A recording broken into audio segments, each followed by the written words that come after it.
was me growing up, and now I'm thinking about it, maybe I'm just writing to like the 12-year-old version of me who would have liked to see Legally Blonde as an Asian, or Barbie as an Asian. I wanted to do, what's the other one?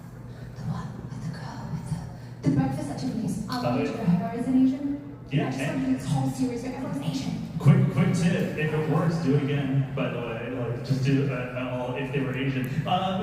You don't do that one if you're not Asian. So, you do that. That's fine. I want to point out something like a little beautiful that just happened there in this therapy session. They were saying, every single one of us also just wanted to write to a younger version of ourselves, too. And like that's kind of, I think, both aspirational but also inspirational. And like you should be able to both know that like someday you might live this life, someday you might become this person. That's another way to connect to it. So let's actually translate these people that we've now described into the next most important stage, probably before you even open a Google Doc or write anything, and that's the idea.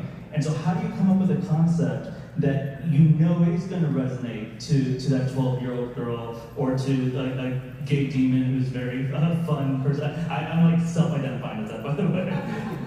Or your audience. Also, in fact, your content, I would say, is probably the most varied up here, where it's like, it's almost hard to put you in a box, but you still know how, like, I bet you know that video is going to work and that video is not going to work. How do you get to that from the person you know you're making it for to those concepts?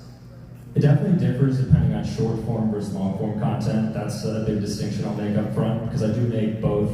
I'd say, when I'm making short form content, like I've made 3,000 shorts at this point, so there's so much content out there that kind of have like a gut feeling of what will work and what won't work. But at the end of the day, a short is only as good as its hook, and that hook kind of like feeds into that curiosity gap that I was talking about earlier. And so if I could see, I use my fiance's out here, Kirsten, and then I also have Kyle out here who works with me on the ideation side. I have this litmus test that I basically put every idea through, and it's if my 25-year-old Asian fiance and then a 65-year-old white man both can watch the content, then we consider it a postable idea. So we run it through a litmus test, because at the end of the day, it's general entertainment, so we want to be accessible to a lot of people, and so we have these different like demographic beats that we try to hit with each topic, and we end up, stress testing ideas and just kind of like A/Bing different titles and hooks and figuring out, again, what the most accessible is. We always try to like dumb it down to like a 5th grade reading level also, so then anybody can understand the idea. These are all important things, and it does apply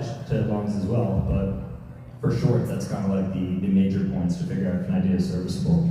And also, it's interesting that you describe such different people, but they probably do both have that thing you're describing as like the curious child, where it's like, well, you know that if there's a potential for